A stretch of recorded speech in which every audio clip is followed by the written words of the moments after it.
guys, so we're going to do a self-love spell today. So the first thing you need is a jar, preferably glass or some type of container. Then you're going to need a top so that you can seal it, of course. You're going to need a pink candle, which represents love. Cinnamon also represents love. Himalayan salt chunk. You can use a rose quartz crystal, just some type of rock or crystal that represents love. Some star anise, which represents a good luck in love.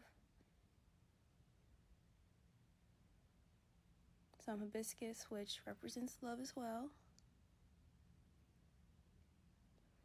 Your petition paper for whoever the jar is for. Cinnamon sticks also represents love. And some nutmeg, which also represents love. So I like to start with my powders first. So I'm putting in the cinnamon powder and I'm just shaking it out to make sure I got everything in. And next I'm going to put the nutmeg in. So I think it looks better this way if you start with your powders at the bottom. That's just me personally. Okay guys, so right here I'm just putting in my star anise, just dropping them in. They're actually shaped like stars, so that's pretty cool. So right here I'm just taking my cinnamon sticks and trying to stand them up inside the jar. Didn't really work, so I had to go back with the incense stick and just stand them up off camera.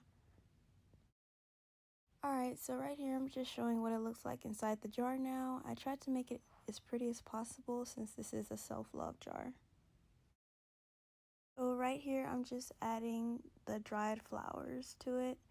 I figured this was the order that would make it look the nicest, and I did like the way it came out. So I'll give you a look inside how it looks with the powder and then the flowers. So I really recommend doing this method. So right here I'm just adding some purple flowers that I got from my front yard. Of course, whenever taking flowers or things from the earth, make sure you leave an offering.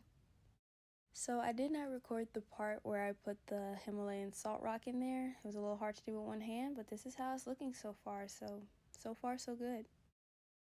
Okay, as always, make sure you have your petition paper in present tense with no factory cuts. I just found a little bow and it turned out really cute.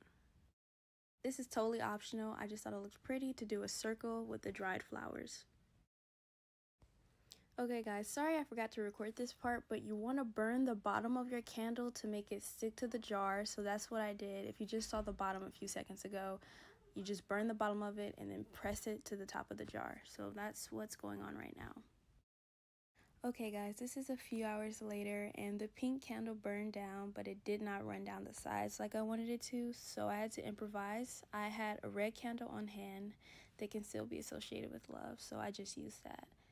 And I recommend doing this outdoors if you can, because it did get kind of messy with the candle wax dripping everywhere. So okay guys, we're almost done. So after I finished with the red candle, I decided to go in with a white candle just so that when it ran down the sides, it would mix in with the red and it would kind of have like a pink tint to it. You can see a little bit in the front. It looks a little bit pink, not obviously a lot, but I just wanted a pinch of pink in there, so that's why I decided to go in with the white candle. It was still sealed with red on top, but I thought it would look very pretty if I mixed pink in on the sides, and it did.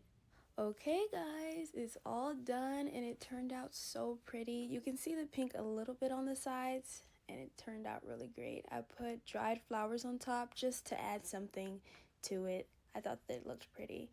So it's all done. If you have any questions on this, just comment down below, and thank you guys for watching.